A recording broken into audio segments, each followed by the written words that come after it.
ముందు ఈ వీడియో చూద్దాం. క్రిస్టియానిటీ పుట్టి 2000 సంవత్సరాలు అవుతుంది. అయితే 1959లో నేపాల్లో కొంతమంది ఆర్కియాలజిస్టులు తవ్వకాలు చేస్తుంటే వాళ్లకు ఒక అతి చిన్న శివుడి విగ్రహం దొరుకుతుంది.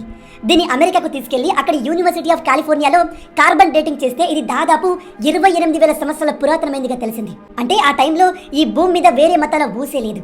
అలాంటి టైంలో శివుడి విగ్రహం ఉందంటే హిందూ సనాతన ధర్మం ఎంత పురాతనమైందో మీరు అర్థం చేసుకోవచ్చు. 1959లో ఆర్కియాలజిస్టులు నేపాల్లో జరిపినటువంటి తవ్వకాల్లో ఈ విగ్రహం బయటపడిందని, ఇది 28,000 సంవత్సరాల పురాతనమైందని యూనివర్సిటీ ఆఫ్ కాలిఫోర్నియాలో నిర్వహించినటువంటి కార్బన్ డేటింగ్ లో తేలింది అని బ్రదర్ చెప్తున్నాడు. ఫస్ట్ పాయింట్ ఏంటంటే మెటల్స్ మీద, రాక్స్ మీద కార్బన్ డేటింగ్ చేయడం కుదరదు. ఎందుకంటే వాటిలో కార్బన్ ఉండదు. కార్బన్ డేటింగ్ చేయగలిగేది కేవలం లివింగ్ ఆబ్జెక్ట్స్ మీద మాత్రమే, like trees, wood, leather, fossils ఇలాగనమాట. సెకండ్ పాయింట్ ఏంటంటే ఇది మెటల్తో చేసినటువంటి విగ్రహం. మెటలర్జీ ఎప్పుడు మొదలైంది? 6000 BC. అందులోనూ కాపర్ ఏజ్ మాత్రమే 6000 BCలో స్టార్ట్ అయింది. బ్రాంజ్ ఏజ్ వచ్చేసి 3500 BCలో స్టార్ట్ అయింది. ఐరన్ ఏజ్ వచ్చేసి 1200 BCలో స్టార్ట్ అయింది. ఇదంతా ఏం కొత్త సబ్జెక్ట్ కాదు, ఇదంతా ఆల్రెడీ మనం స్కూల్స్లో చదువుకుందే. ఈ లెక్కన ఈ విగ్రహము ఒకవేళ కాపర్ అయితేనే దీని డేటు 6000 BC దాటదు. కానీ ప్రచారంలో ఉంది ఏంటంటే ఈ విగ్రహము ఇత్తడితో చేసింది, అంటే బ్రాస్తో చేసినటువంటిది అనమాట. బ్రాస్ని డిస్కవర్ చేసిందే 3000 BCలో.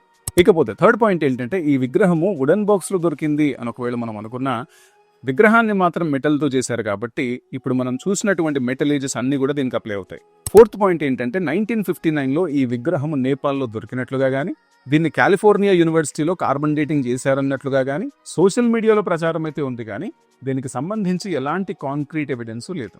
యూనివర్సిటీ ఆఫ్ కాలిఫోర్నియా నుండి ఎలాంటి అఫీషియల్ స్టేట్మెంట్ లేదు. అసలు ఈ విగ్రహం ఇప్పుడు ఎక్కడుందో కూడా ఎవరికి తెలియదు.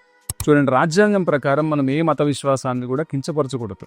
అయితే అది విశ్వాసమైనంత వరకు ఓకే, కానీ దానికి సైంటిఫిక్ ప్రూఫ్స్ ఉన్నాయన్నప్పుడు ఆ ప్రూఫ్స్ని మనం ఖచ్చితంగా వెరిఫై చేయాలి. ఒక విశ్వాసాన్ని తప్పు పట్టడానికి కాదు, కానీ క్రిటికల్ థింకింగ్ని ప్రమోట్ చేయడానికి. ఫైనలీ ఈ తమ్ముడు క్రిస్టియానిటీ పుట్టి 2000 సంవత్సరాలు అవుతుంది అంటున్నాడు. ఇలాగే చాలా మంది అనుకుంటున్నారు.